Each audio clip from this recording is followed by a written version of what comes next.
नमस्ते, म Devdatt Pant Braille Life Academy YouTube च्यानलमा सबैलाई हार्दिक स्वागत छ। हामी चाहिँ तपाईँको क्यापिटल बजेटिङ अथवा तपाईँको इन्भेस्टमेन्ट डिसिजनको बारेमा कुरा गरिराखेका छौँ। योभन्दा अघिल्लो पार्टमा हामीले चाहिँ तपाईँको क्यापिटल बजेटिङकै केही पार्टहरू स्टेपहरूको बारेमा बताएको थियौँ। न्यू एसेट्सलाई पर्चेज गर्दा अथवा न्यू प्रोजेक्टमा इन्भेस्ट गर्दा त्यसको एनसिओ कसरी डिटरमाइन गर्ने, एनुअल सेभिटी कसरी निकाल्ने स्टेपहरूको बारे डिस्क्राइब गरेका थियौँ। र आज चाहिँ तपाईँको त्यसै स्टेपको बेसमा रहेर एउटा क्वेसनलाई हामीले राख्ने प्रयास गरेका छौँ। हाम्रो युट्युब च्यानललाई हेर्नुभएको होला, योभन्दा अघिल्लो भिडियोलाई पनि हेर्नुभएको होला र तपाईँहरूले अब त्यो भिडियोबाट यसलाई चाहिँ अलिकता सपोर्ट मिल्नेछ।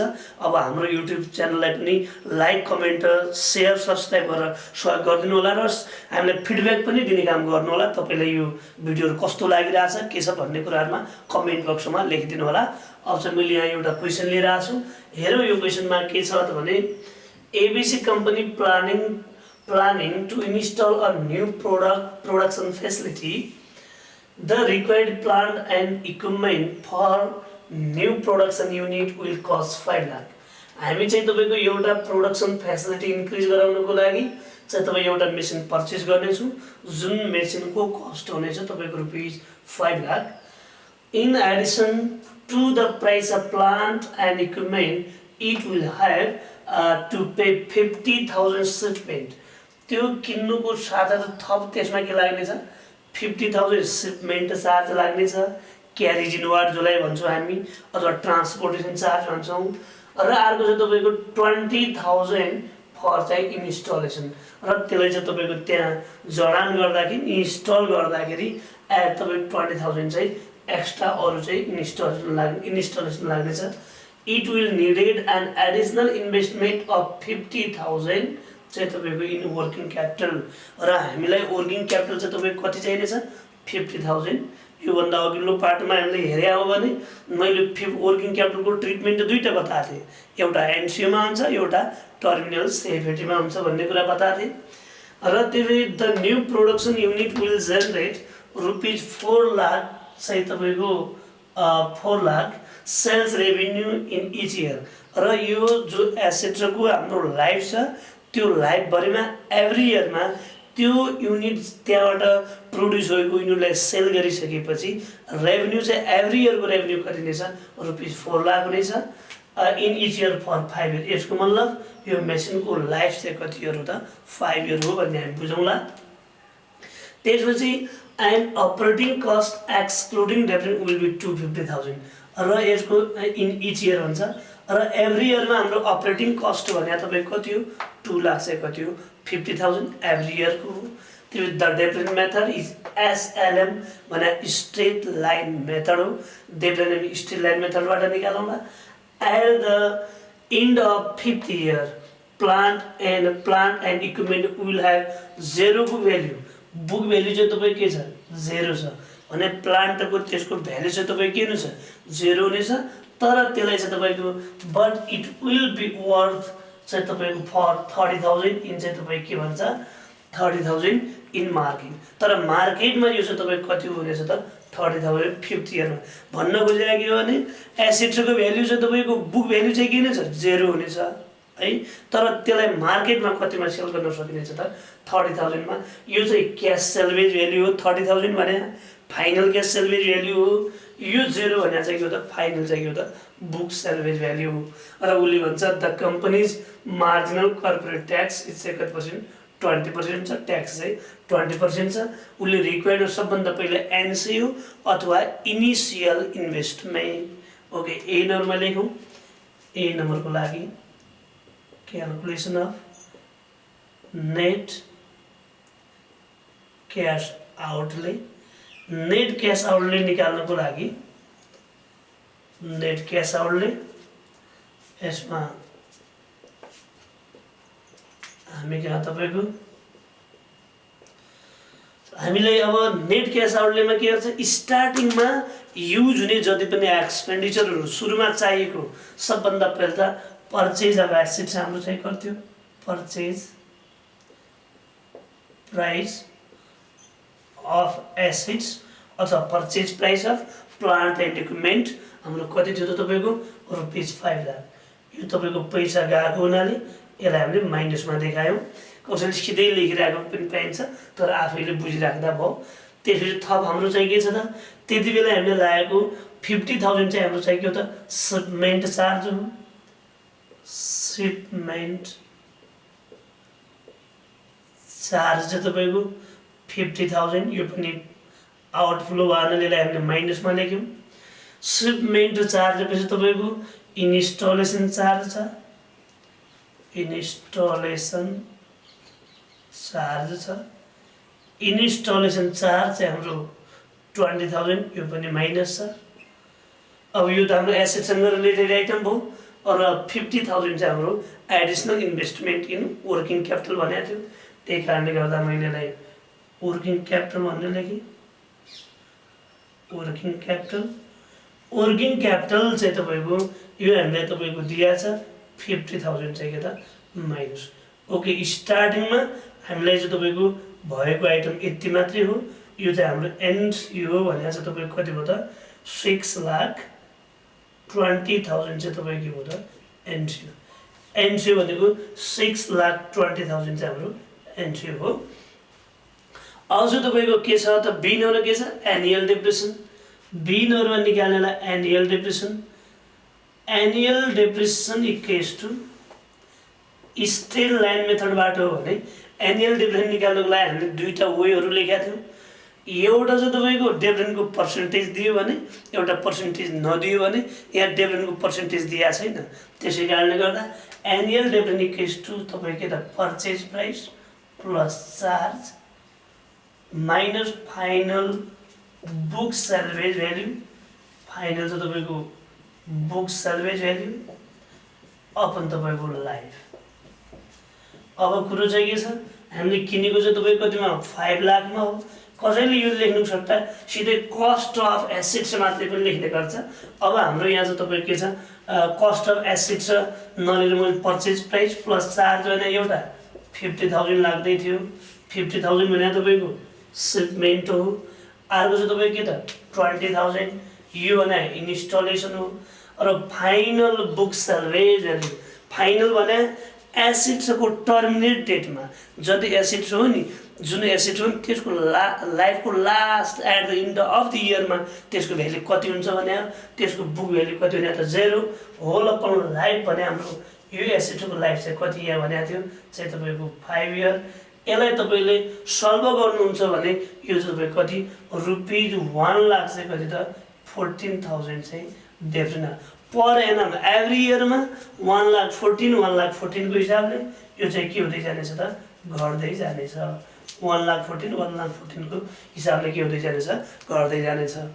ओके, अब यो भइसकेपछि हामीले चाहिँ तपाईँ के त, एनुअल अपरेटिङ सिएफएटी। अब एनुअल अपरेटिङ सिएफएटी निकालौँ हामी। एनुअल अपरेटिङ सिएफएटी को लागि एनुअल अपरेटिङ सिएफएटी सीमा क्यालकुलेसन अफ एनुअल सिएफएटी और अपरेटिङ सिएफएटी जे लेख्नुहुन्छ।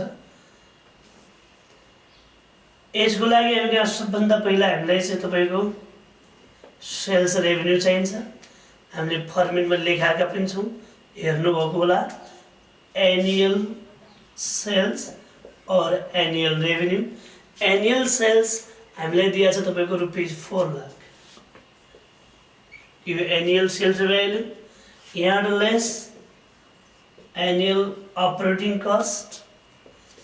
एनुअल अपरेटिङ कस्ट हामीलाई यहाँ दिएको छ तपाईँको कति, 2,50,000, जसमा तपाईँको डेप्रिसिएसन चाहिँ दिएको छैन। यो चाहिँ आयो 150,000। हाम्रो आयो इबिडिटी। इबिडिटी चाहिँ 1,50,000। अब यहाँबाट हामीले लेस गर्नेछौँ इबिडिटी पछि एनुअल डेप्रिसिएसन। एनुअल डेप्रिसिएसन चाहिँ हामीलाई दिएको छ 1,14,000। यसबाट हाम्रो आउनेछ इबिटी आउनेछ। इबिटी यसलाई चाहिँ तपाईँको बनाउँदा 36,000। यसबाट हामीले इबिटीबाट लेस हामी ट्याक्स गर्नेछौँ। ट्याक्स हामी कहाँ 20% हो, एट द रेट 20%। अब चाहिँ तपाईँको यो 36,000 को चाहिँ तपाईँको 20% गर्दा यो चाहिँ तपाईँको 7,200 चाहिँ तपाईँको ट्याक्स आउँदैछ र यहाँबाट तपाईँको EAT आउँदैछ यो 36,000बाट 7,200 लेस गरेर 28,800 आउँदैछ र यसमा एड गर्नेछौँ एनुअल डेप्रिसिएसन तपाईँको एड गर्दा एनुअल डेप्रिसिएसन भने तपाईँको कति 1 लाख चाहिँ कति तपाईँको 14,000 चाहिँ तपाईँ के आउँदैछ एनुअल चाहिँ तपाईँको डेप्रिसिएसन आउँदैछ एनुअल डेप्रिसिएसनलाई तपाईँको एड चाहिँ यसमा चाहिँ तपाईँको 28,800 मा चाहिँ 1,14,000 एड गर्दा 1 लाख चाहिँ तपाईँको 42,800 1,42,800 एनुअल CFAT। अब यो एनुअल CFAT भने तपाईँ के हो 1 वर्षदेखि 5 वर्षसम्मको लागि हो 1 सालको लागि मात्रै होइन यो यसको लाइफ 5 इयर भएको हुनाले यो सेल्स र अपरेटिङ कस्ट र डेप्रिसिएसनहरू तपाईँ ट्याक्सहरू एभ्री इयरमा लाग्ने भएनाले यो 1,42,800 एभ्री इयरमा 5 इयरसम्म रेगुलर चाहिँ तपाईँको यति चाहिँ लागिराख्नेछ। ओके नेक्स्ट पार्टमा अब हामीलाई के भन्छ त्यसले भने अब उसले terminal CFAT additional terminal CFAT तपाईँको दिनहरूमा additional terminal CFAT additional terminal CFAT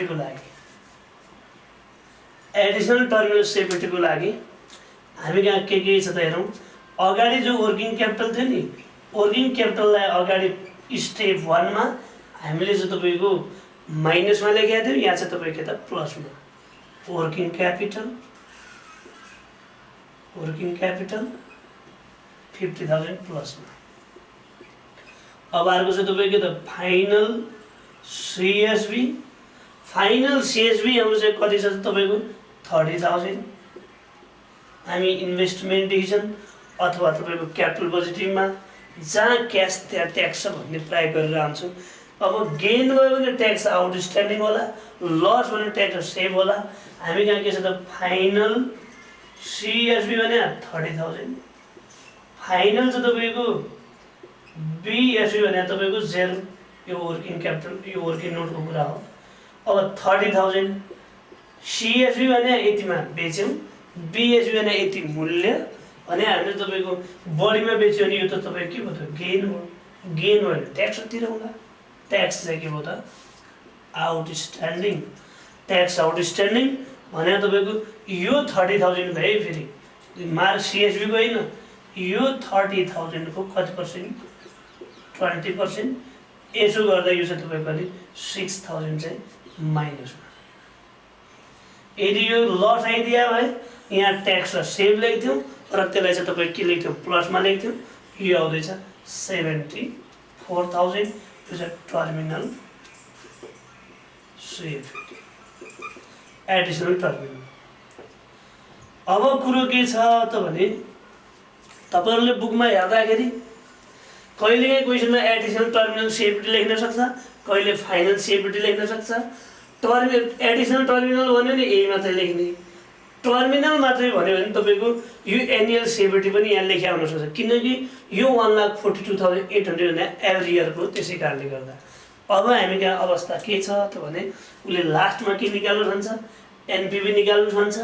अब एनपीवी निकाल्नको लागि क्याश फ्लोको नेचर के हो त क्याश फ्लोको नेचर के हो यो भन्दा अघिल्ला क्वेशनहरुमा तपाईले पढिसक्नु भएको छ कि जसै यसमा क्वेशन हाम्रो यो प्रकृतिको बन्यो इयर 0 1 2 3 4 एन्ड 5 भनेर यस्तो किसिमको बन्यो। यो म बताउन मात्रै खोजिरहेको हो एक्जाममा यो लेखिराख्नु पर्छ भन्ने आवश्यक छैन। यो चाहिँ तपाईको क्याश फ्लो भनेर हाम्रो चाहिँ एन्ट्री हुने 6,20,000 माइनसमा आको 0 इयरमा यो छ। अब 1,42,142 800 142 800 142 800 142 800 142 800 यो छ। थप यसमा चाहिँ टर्मिनल CFAT भने कति 74,000। अब यसको तपाईँ एनपीवी निकाल्नु नि अब सक्यो कि नै CF1 CF2 CF3 CF4 CF5 हो नि हो यसरी चाहिँ हामी चाहिँ के निकाल्न सक्नेछौँ त एनपीभी निकाल्न सक्नेछौँ। अब यसलाई एनपीभी ई नम्बर 10%मा निकाल्नु पर्ने छ। 10%मा निकाल्दाखेरि एनपीभी निकाल्दाखेरि हामीका ई नम्बरमा मैले लेखेँ यहाँ इयर भनेर लेखेँ इयरमा 0 लेखेँ 1 to 5 लेखेँ अर्को 50 इयर भनेर लेखेँ अर्को चाहिँ तपाईँको क्यास फ्लोहरू भनेर लेखेँ अर्को चाहिँ तपाईँको discount factor at the rate चाहिँ तपाईँको 10% लेखेँ अर्को चाहिँ यहाँ पिभी 2 नम्बर कलम र 3 लाई मल्टिप्लाई गरिदिएँ यहाँनिर जे आउँछ यसलाई चाहिँ म के भन्नेछु एनपीभी भन्नेछु। अब 0 इयर भने यहाँ गरिदियो 6,20,000 चाहिँ के हो त माइनस 1 to 5 भने यो पिएमटी काम गर्दैछ अथवा सीएफएटी काम गर्दैछ। सीएफएटी भने तपाईँको 142,800 मैले यसलाई लेखेँ यहाँ चाहिँ कतिलाई लेखेँ 74,000 लाई लेखेँ। अब यहाँनिर चाहिँ तपाईँ केलाई हेरिदिनु होला पिभीआइएफए 10% को चाहिँ 5 इयरमा चाहिँ तपाईँको यसलाई हेरिदिने पिभीआइएफए 10% को 5 लाई यसलाई हेरिदिनु होला। यहाँ के हेर्नु होला पिभीआइएफ 10% चाहिँ कोलाई 5 लाई किनकि यहाँ तपाईँको रेगुलर चाहिँ इक्वल छ यो चाहिँ यो 142,800 चाहिँ प्रत्येक एभ्री इयरको हो यो चाहिँ तपाईँको एक सालको लागि मात्रै भएनाले अब यी चाहिँ तपाईँको एनपीभी आउने गर्छ। यिनीहरू सबैलाई क्यालकुलेसन गरेर यसको फ्याक्टर त हाम्रो 1 हो। अब यिनीहरू सबलाई यहाँनिर मल्टिप्लाई गर्दै लेख्नुभयो भने यो हाम्रो चाहिँ तपाईँको 32,727 पोइन्ट चाहिँ तपाईँको 1612 को अराउन्डमा यति आउँदैछ। यो चाहिँ तपाईँ क्या त पोजिटिभ आयो। पोजिटिभ आयो भने अब चाहिँ यहाँनिर दुईवटा प्रोजेक्ट छैन यस्तो टाइपमा इन्डिपेन्डेन्ट केसले yes I would invest on this project due to positive NPV भनेर चाहिँ तपाईँको यसको बारेमा चाहिँ लेखिदिनु होला।